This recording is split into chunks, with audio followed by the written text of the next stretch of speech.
My cousin accidentally sent me a video where my family was making fun of me, calling me the failure of the family. The thing is, I had been paying their bills for years. I didn't say anything, but when the next payment came around, my name is Daniel. I'm 34 years old, and until a few weeks ago, I believe my family saw me as the pillar that held everything together.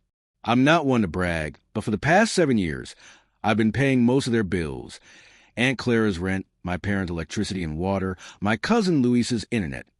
The same cousin who got me into this mess, and even my grandmother's medical expenses when she broke her hip a couple of years ago. I didn't do it out of obligation, but because I could, and because I always believe family is meant to help each other. But all of that came crashing down the day I received a message by mistake. It was a Saturday morning, one of those lazy ones where I wake up late, because I don't have anything urgent to do. I was in my apartment, a small but decent place on the outskirts of the city, drinking coffee and checking my phone. Suddenly, a message from Luis came in. It wasn't unusual for him to text me. Sometimes he'd ask for gas money or send me dumb memes that made me laugh. But this time, it wasn't a text. It was a video. The message read, "Check this out, haha, don't miss it." I thought it was another one of the silly jokes. So I pressed play without much expectation. The video started with a shaky shot, like someone holding a phone in their hand. I immediately recognized the dining room at my parents' house. The old wooden table, the yellowish curtains my mom refuses to replace, the wall clock that's always 5 minutes ahead. Several people were sitting around the table. My mom, dad, Aunt Clara, Grandma, and Luis, who I assume was recording, since he wasn't in the frame. They were eating, laughing, and at first I didn't get what was supposed to be funny, until I heard my name. Daniel is the failure of the family, don't you think? Aunt Clara said while laughing and cutting a piece of cake. My heart stopped for a second. What did she just say? Before I could even process it, my dad burst out laughing and nodded. Yeah, I always knew he wouldn't amount to anything. Remember when he said he was going to be an engineer? Look at him now, working in that mediocre office. I froze, like I had just been punched in the stomach. My dad kept talking, and every word was like another nail in the coffin of my confidence. Good thing at least he's useful for something. If it weren't for his money, I don't know what we'd do. My mom laughed and added, "It's true, he's like our personal ATM. Such a shame, though. So many dreams, and in the end, that's all he is." Luis, behind the camera, chuckled and said, "The official loser, we should make him a trophy." My grandma, who had always been quieter, mumbled something I couldn't make out clearly, but it sounded like she agreed. The video kept going, but I couldn't pay attention anymore. My hands were shaking as I held my phone. I paused the video and set it down like it was burning me. I couldn't believe it. For years I had been helping them. When my dad lost his job, I was the one who paid the mortgage so they wouldn't lose the house. When Aunt Clara had nothing after her ex-husband left her, I rented her an apartment and gave her money to start over. Luis, that idiot, was always borrowing money from me, and I never said no. And my grandma, she used to call me her angel every time I brought her medicine. And this is how they saw me? As a failure? A joke? I sat in silence, staring at the wall in my living room. I wanted to think it was a joke, that they didn't mean it. But the laughter in the video didn't lie. There was something cruel in the way they said it, something that wasn't just casual teasing. It was contempt. And the worst part was I had been paying for that contempt for years without knowing it. I looked at the message again. "Check this out, ha ha ha. Don't miss it." Luis had sent to me by mistake, or maybe on purpose, to laugh in my face. I didn't know, but at that moment I didn't care. My head was spinning with questions. How long had they been talking about me like this? Was it a recent thing, or had it always been this way? And more importantly, how had I never noticed? I spent the rest of the day in a haze. I didn't reply to Luis. I didn't call anyone. I didn't do anything. I just kept thinking, remembering every time they had asked me for help. My mom crying because they couldn't pay the electric bill. My dad saying just this once he needed a loan. Aunt Clara swearing she'd pay me back when things got better. She never did, by the way. And me, like an idiot, always saying yes. Because they were my family. Because I thought they loved me. That night, I barely slept. I woke up every hour with the sound of their laughter echoing in my head. The failure of the family. The words repeated over and over, and each time I heard them, I felt a mix of rage and sadness I didn't know how to handle. But something else started growing inside me, too, an idea, a decision. The following Monday was payment day. It was always the same. I'd transfer money to my aunt account, pay my parents' bills online, send Louis something just in case he needed it. It was like a ritual. But this time, as I stared at my computer with the bank pages open, I didn't do anything. I closed the laptop and stared at the ceiling. I wasn't going to say anything, not yet. I wanted to see what happened when the money stopped coming. The next few days were strange. Nobody called me at first, maybe they hadn't noticed. But by Thursday, my mom texted, "Daniel, did you pay the electric bill?" We got a disconnection notice. I replied with a short message, "Haven't had time. I'll do it later." It wasn't true, but I wanted to see how they reacted. On Friday, Aunt Clara called. "Hey, Danny, the landlord says he hasn't gotten the rent. What's going on?" I told her the same. "I've been busy. I'll get to it." She laughed like she didn't believe me and hung up. Luis was next. He messaged me Saturday. "Hey, cuz, can you send me something for gas? I'm broke." I didn't reply. And so the days went on, with small messages and calls that I ignored or answered with vague excuses. I didn't know how long I could keep it up, but one thing was clear. I wasn't going to be their ATM anymore.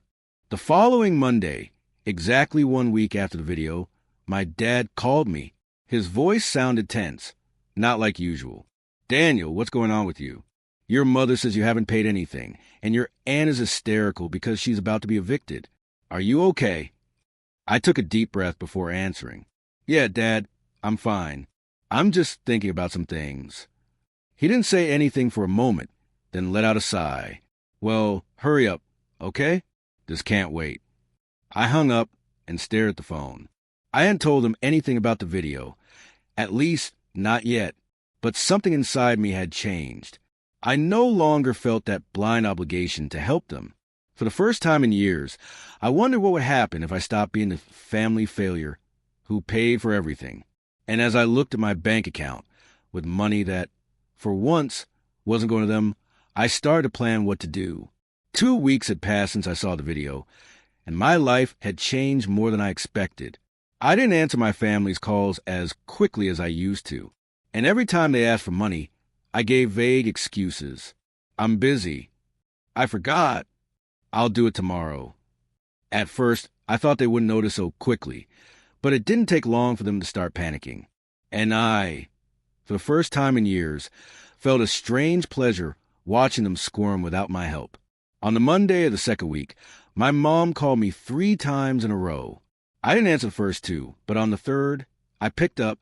Her voice sounded nervous, almost hysterical. "Daniel, what's wrong with you? The power was cut off yesterday, and your father is furious. You didn't pay the bill. I told you there was a notice." I took a deep breath before answering, keeping my tone calm. "Mom, I've been really busy with work. I haven't had time to make the payments." She scoffed. "Busy? And what are we supposed to do? We can't live without electricity. Please, just pay it today." I didn't promise anything. I just said, "I'll see what I can do," and hung up. "Don't do this to me," my aunt said next. "I'm short on money right now, sorry." That wasn't true. I had more than enough in my account. But I wasn't going to give it to them. I wanted to see how far their patience would go. Luis was the next to show up. He called me on Tuesday with that casual voice he always used when he wanted something. "Cousin, what's up with you? You haven't answered me. I need gas money. I'm stranded. Can you help me out?" This time, I didn't bother making up an excuse. "I don't have any, Luis. Find another way." There was silence on the other end. Then he let out a disbelieving laugh. "Seriously? You without money? Come on, don't mess with me. You always have some." "Well, not this time," I said, and hung up before he could say more. On Wednesday, my dad called again. This time, he wasn't tense. He was furious. "Daniel, what the hell is wrong with you? Your mother is crying because we have no electricity. Your aunt says she's getting evicted. Luis is asking me for money I don't have. Where the hell are you that you can't help us?" I stayed quiet for a moment, letting his anger fill the silence. Then I said, Dad, I can't keep paying for everything. I have my own problems. He let out a bitter laugh. Your problems? What problems do you have? If it weren't for us, you wouldn't even have a family. Dear part, underscore, underscore. He hung up before I could respond. That conversation left me shaking, but not with fear, with rage. If it weren't for us, you wouldn't even have a family? Did he really say that? For years, I was the one keeping them afloat. And now they threw it in my face like they were doing me a favor by existing. That's when I decided I wouldn't just stop helping them. I would make them pay for what they said in that video. I didn't know how yet, but the idea began to form in my head, like a dark seed growing fast. The following days were chaos for them. I watched everything unfold from a distance. My mom sent me crying messages, saying they were using candles in the house because they couldn't pay the power reconnection. My Aunt Clara called me one night, screaming that the landlord had put a padlock on her apartment door and she was sleeping on a friend's couch. Luis messaged me, insulting me. You're selfish, cousin. I thought we were family. Even my grandmother left me a voicemail with her trembling voice. Daniel, my angel, why won't you help me with my medicine? I feel so bad. I listened to the message and deleted it without replying. I didn't feel guilty, and that surprised me at first. I had always been the type to worry about everyone. But every time I started to doubt, I remembered the video. The family failure, their laughter, their mockery. That rage kept me grounded. I didn't owe them anything. They had used me. And now that the money had stopped, they were losing their minds. Meanwhile, I started making changes in my life with the money I wasn't spending on them. I paid off a few small debts and treated myself to something I'd never allowed before, a new couch for my living room. It wasn't much, but sitting on it, knowing it was mine and it hadn't ended up in someone else's hands, made me feel powerful. I also started saving more, something I had never been able to do because I was always helping the family. For the first time in years, I felt like my money was truly mine. But it wasn't enough. The rage was still there, and every message or call from them fed it more. I wanted them to suffer, not just by cutting off my help, but to truly understand what they had done. I wanted them to pay for calling me a failure while they lived off my sweat. And then one night, as I stared at my ceiling, the plan came to me. It was cruel, yes, but also fair. And best of all, it was completely legal. I just needed a little more time to prepare it. That Friday, my dad called me again. This time he wasn't yelling. He tried to sound reasonable. Daniel, son, I know you're upset about something. Let's talk. Come to the house tomorrow. Your mom is cooking. We can fix this. I knew it was a trap. They wanted to see me in person, to convince me to hand over money again. But I accepted. Okay, Dad, I'll be there. I hung up and smiled. I was going to go, but not to help them. I was going to start my revenge. On Saturday, I arrived at my parents' house at noon. The atmosphere was tense the moment I walked through the door.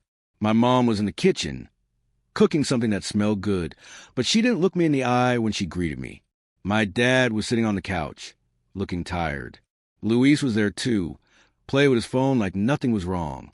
Aunt Clara and my grandmother arrived shortly after, and soon we were all at the table, eating in uncomfortable silence. Finally, my dad broke the ice. Daniel, we need to talk about what's going on. We can't keep going like this. Why aren't you helping us? I stared at him, slowly chewing a piece of meat. I don't have the money, Dad. Things are tough at work. It was a lie, but it sounded convincing. My mom chimed in. But you always had money, son. What changed? I shrugged. Life, I guess. Luis let out a sarcastic laugh. Cousin, don't give us that. I'm sure you've got something saved and just don't want to share. That was the opening I needed. I pulled out my phone, opened a video they had accidentally sent me, and placed it on the table with the volume all the way up. Their laughter filled the dining room again. Daniel is the family failure, Aunt Clara said on screen. My dad laughed. My mom did too. Everyone went silent while the video played. When it ended, I looked up. Their faces were pale. Luis tried to speak first. Cousin, that was a joke. Don't take it so seriously. But I cut him off. A joke? Really? 7 years paying your bills and I'm the failure. You know what? You're right. I failed to see who you all really were. I stood up from the table, leaving my plate half-eaten. You won't see another cent from me. Figure out yourselves. I walked out of the house without looking back. I knew that wasn't the end. The video had embarrassed them, but it wasn't punishment enough. On the way back to my apartment, I finished fine-tuning my plan. I was going to hit them where it hurt the most, and I was going to do it without breaking a single law. I just needed a little more time to prepare. That night, while I was watching TV on my new armchair, I got a message from my mom. "Son, I'm sorry. We didn't mean to hurt you. Please talk to us again." I read it and deleted it. There was no turning back. Revenge was already underway. After I left my parents' house that Saturday, I knew I had crossed the point of no return. Showing them the video was just a beginning, a way to make them feel ashamed for a moment, but it wasn't enough. I wanted them to really pay, to feel firsthand what it's like to depend on someone who gives you nothing. And the best part was that I would do it without getting my hands dirty or breaking any rules. Everything would be legal, cold, and devastating. That night, while I was in my apartment, I began planning the details. The first thing I did was check my finances. For years, I had spent thousands on my family, rent, electricity, water, medicine, food, even Luis's damn internet. But now that I wasn't handing out money, my bank account was healthier than ever. I had decent savings, and with my office job, nothing fancy, but enough for just me, I could live comfortably. They, on the other hand, had nothing without me, and that was the key to my revenge. Letting them fall, and then making sure they can get back up. Sunday morning, I sat down with a cup of coffee and a notebook and made a list of everything I knew about them, their debts, their habits, their weaknesses. My dad was proud, but useless with money. He had always lived paycheck to paycheck and depended on me since he lost his job. My mom was the same, spending on unnecessary things like clothes or home decor, even when they couldn't afford the basics. My Aunt Clara was a financial disaster. Her ex-husband had left her broke, and without my help, she couldn't pay rent or buy food. Luis was a slacker, had never held a stable job, and constantly begged for money. And my grandmother, she was the only one who made me hesitate for a second. But then I remembered her whisper in the video and moved on. My plan started with something simple but effective, cutting off any possibility of using me as a safety net. On Monday, I went to the bank and changed my account number. For years, I had let my parents access a secondary account where I deposited money for them. Not a lot, but it was a cushion. I closed that account and transferred everything to my main one, which only I controlled. I also blocked their numbers on my phone. I didn't want any more tearful messages or begging. If they wanted to talk to me, they'd have to come to my door, and that wasn't going to happen easily. Then I moved on to the most important part, making sure they had nowhere to land. Aunt Clara was first on my list. I knew the apartment she lived in was rented under my name because she didn't have the credit or income to qualify. The landlord knew and trusted me because I always paid on time. So I called him. "Hey, Roberto, it's Daniel. Look, I'm not going to keep paying the rent for my aunt's place. She says she'll take care of it, but I just wanted to let you know in case she doesn't." Roberto sighed on the other end of the line. "I figured something like this was coming. Thanks for the heads up, Daniel. If she doesn't pay, I'll evict her this month." I hung up with a smile. Clara had no money or job. Within days, she'd be out on the street. With my parents, it was more complicated, but just as effective. The house they lived in had a mortgage I had been paying religiously since my dad lost his job. But the mortgage was still under his name, and even though I had been making the payments, they were the legal owners. I called the bank and requested a statement. They hadn't paid anything in 2 months, and without me, they were in default. I didn't do anything else. I just let time do its work. Without my money, the bank would eventually take the house. And I wasn't going to lift a finger. Luis was the easiest. He always asked me for money through apps like Venmo or quick transfers. I checked my transaction history and saw that I had given him over 5,000 pesos in the past year. Money he never paid back. So I sent him a message from a new number he wouldn't recognize. "Luis, I'm a friend of Daniel. He says you owe him $5,000, and if you don't pay within a week, he's going to talk to a lawyer. It wasn't true. I wasn't going to sue him, but I knew Luis was paranoid and broke. I wanted him to live with that fear. For a while, my grandmother was the last loose end. She depended on me for her medicine, but she also had a small government pension. For years, I had supplemented that pension because it wasn't enough. This time, I didn't do anything illegal, but I did do something cruel. I sent her an anonymous letter saying someone had reported irregularities in her pension, and that she could lose it if she didn't clear things up at the government office. It wasn't true, but my grandmother was fragile and didn't know how those things worked. I knew she'd panic trying to sort out, and that was exactly what I wanted BY Tuesday that week. My plan began to bear fruit. Aunt Clara called me from an unknown number, probably a friend's, screaming that she had been evicted. "Daniel, how could you do this to me? I'm on the street because of you." I didn't answer. I just hung up and blocked the number on Wednesday. My dad left a voicemail. "The house is at risk, Daniel. The bank gave us an ultimatum. If you don't pay, we'll lose everything. Do something." I listened to it and deleted it. On Thursday, Luis texted me from another phone. "Cousin, what's up with that $5,000? I don't have it. Don't do this to me." I didn't respond on Friday. My revenge hit its peak. I had been researching online how to accelerate things without getting into legal trouble, and I found a gold mine. My parents had taken out small loans in my name in the past, with my permission, because I trusted them. They never paid them back, but since they were under my name, they were ruining my credit. I went to the bank, presented the documents, and requested that the debts be transferred back to them. It wasn't easy. I had to sign papers and explain that I no longer authorized them to use my name, but in the end, I got it done. Now, on top of the mortgage, they had debts they couldn't pay. The bank would soon come after them too. In the meantime, I began building my new life. With the money I had saved, I moved into a larger apartment in a better part of the city. It wasn't luxurious, but it had a nice view and enough space for me. I also asked for a raise at work, and since my boss knew I was reliable, I got it. It wasn't much, but allowed me to start investing a bit in the stock market. Something I had always wanted to do, but never could because of my family. Little by little, my life started to feel like it was truly mine. A month later, I found out how everyone had ended up. My Aunt Clara was living in a shelter because none of her friends wanted to keep helping her. My parents lost a house. The bank foreclosed on it. And now, they were renting a small room in a cheap neighborhood, constantly fighting because they didn't even have enough money for food. Luis had left the city, or so I heard, running from debts and people who were looking for him.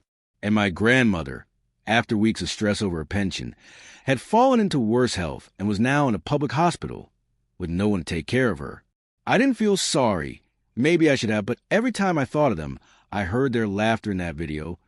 The failure of the family. They had given me that label, and I had proven to them that the real failure was relying on someone they despised. Now, while I drank coffee on my new balcony, they were picking up the crumbs of their ruined lives. On the last day, I received a letter from my mom. It was short, handwritten, and said, "Daniel, I'm sorry. We never meant to hurt you. Please help us." I read it, crumpled it, opened my laptop, checked my investments, and smiled. My account kept growing, my life kept getting better, and they were no longer my problem. I was done with them for good.